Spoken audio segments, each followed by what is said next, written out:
And first up to get you grinning, my juicy burger. Everyone loves a burger, and I'm no different. But this one is going to be a bit different.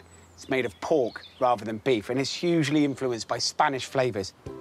So here I've got my pork mince. Now, this is made with pork shoulder, but you could use pork belly if you wanted. You just want to make sure that it's not too dry. If you're going to make a beef burger or even a chicken burger, you need to get some form of fat content in there to keep it nice and moist, juicy and delicious. Now, these are soft cooking chorizos, OK? So this wonderful kind of red colouring and flavour that works so well mixed into a burger like this. Next, I'm going to add some garlic and chopped red chilli. They're going to give little nuggets and spikes of flavour from the chilli.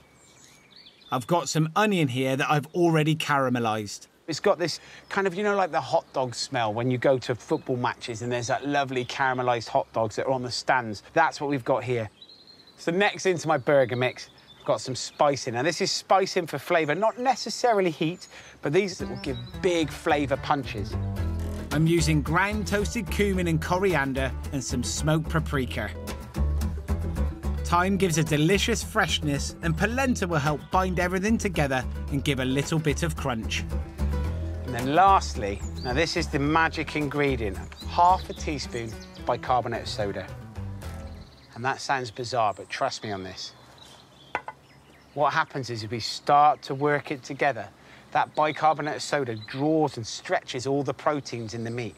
And that's what will hold those burgers together and keep them nice and firm. So when you cook them on the grill, they won't fall apart.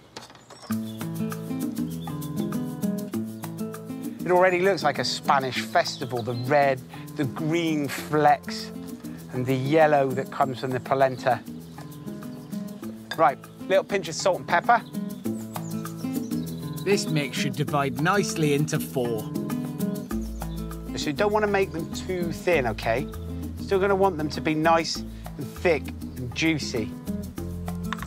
So that's it, 4 burgers done. I'm going to leave them to rest. I mean, you can stick them in the fridge until needed, till later. I want to change up the usual ketchup for something that really uses the delicious flavour of the barbecue, my chunky romesco salsa. So the first thing I'm going to do is going to get my peppers on to roast. So normally you'd have some sort of tomato sauce with your burger, but romesco sauce is a little bit different. It's kind of like a roasted pepper and almond salsa. Whilst those are charring, I'm going to show you a lovely quick recipe for pickled onions that will cut through the rich pork burger. In the pan goes vinegar, sugar, some toasted mustard seeds and 1 star anise. I'm simply going to bring that to the boil and then pour it over my onions. Leave them to cool, and hey presto, quick pickled onions. So my peppers are nice and roasted. Got some amazing colour on them. Lovely and blackened skins.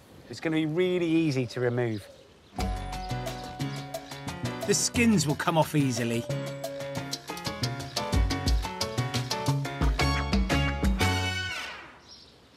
So once most of the skin has been removed, I'm just going to chop the peppers up fairly roughly.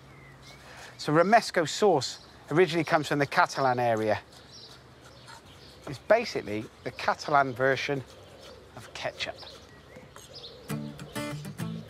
To the peppers, I'm adding peeled diced tomato for acidity, breadcrumbs to thicken the sauce, and toasted chopped almonds, dried chili flakes, the zest of 1 lemon, salt and pepper. And finally, some chopped fresh parsley and extra virgin olive oil. Wonderful, thick, chunky salsa. Absolutely beautiful. So my burgers have set up quite nicely and they're ready to go onto the grill nice and hot. So one of the big mistakes that people make with barbecues is the fact that you can just chuck it on and leave it alone and it'll all be all right. You do have to watch it. I don't want it to be burnt on the outside and raw in the middle. Keep a little eye on it. Don't let it burn, OK? The other thing you want to do is watch that there's not too much in the way of flames, that the fat drops onto the coals and sets alight, because that will burn it really quickly. Just enjoy being outside. The smells coming from them. It looks so cool as well. 4 burgers, hot coals, smoke. What more could you want?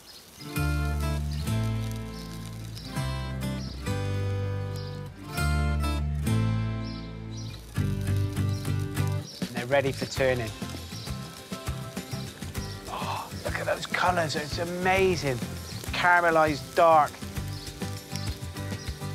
So I can feel that this grill is just a little hot, OK? What I'm going to do is just going to lift the actual grill itself. Just put it a little higher so that they continue cooking and cook all the way through. Time to do the final touches. Sticking with the Spanish theme, I'm topping my patties with nutty manchego cheese and roasting some Spanish padron peppers in a pan on the barbecue. The burgers are ready. So now it's just a case of building my burgers. And outside, having a burger like this, there is nothing better. Gorgeous romesco sauce, my juicy burger and lovely pickled onions. And then a lovely bit of sliced, dry cured ham on. We'll stick one of these padron peppers on the top, and on my plate, you then put this ridiculously large, oversized, but super tasty Spanish-inspired burger. There's no way that you could eat that poshly and politely sat at a table with a knife and fork. This is why we need to be outside for burgers like that. Take a big bite.